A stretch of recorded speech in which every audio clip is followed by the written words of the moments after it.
मला ठाऊक आहे शत्रू तुला हानी पोचवण्याचा प्रयत्न करतोय, पण मी त्याचं रूपांतर तुझ्या भल्यासाठी करतोय. चिंता सोड आणि आता शांतपणे ऐक.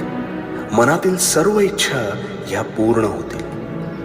नियतीनुसार इथे हिसकावून खाणारा कधीच सुखी होत नाही आणि वाटून खाणारा हा कधीच दुःखी होत नाही. म्हणून वर्तमानात तू निस्वार्थ कर्माचे रोप लाव.